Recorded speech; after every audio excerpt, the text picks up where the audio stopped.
শুরু করিতেছি মহান আল্লাহর নামে, যিনি পরম করুণাময় এবং অত্যন্ত দয়ালু। একটা খবর আপনাদেরকে দেয়া দরকার। অনেকগুলা ভিডিও আমি দেখলাম অনলাইনে, ইউটিউবে, যে এই আমার বিভিন্ন ভিডিও বিভিন্ন কথাগুলোর এডিট করে কেটে দেখা যাচ্ছে যে অমুক মন্ত্রীর বিরুদ্ধে বললেন ব্যারিস্টার সুমন, অমুক মন্ত্রীকে দুলাই দিলেন ব্যারিস্টার সুমন। আসলে অনেকগুলাই আপনারা যাচাই বাছাই করবেন, এগুলো অনেকগুলাই ভুয়া। মানে আমার আগের বক্তব্য কোনো জায়গা থেকে কেটে, একটুকুই জায়গা থেকে কেটে, ওই জায়গা থেকে কেটে।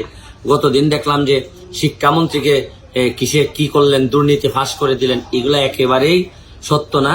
এগুলা হচ্ছে গিয়ে মানে আমার নাম বললে হয়তো অনেক জায়গায় মিডিয়াতে ভিউজ হয় বেশি, মানুষ এইগুলা এই ভিউজ বাড়ানোর জন্য এইগুলা কাটসাট করতেছে, কাটসাট করে এটা আমাকেও প্রশ্নবিদ্ধ করতেছে এবং যাদের নাম নিয়ে আসতেছে তারাও প্রশ্নবিদ্ধ হচ্ছে।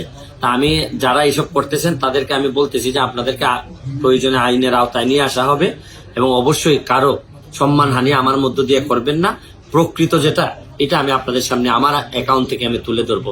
শুধু ভিউজের কারণে অন্য মানুষের ইজ্জত নিয়ে এইরকম টানাটানি করবেন না। আজকের মতো বিদায় নিচ্ছি। ভালো থাকবেন, সুস্থ থাকবেন। মিশন 90 সংবাদের পিছনে নয়, ভিতরে ছুটি।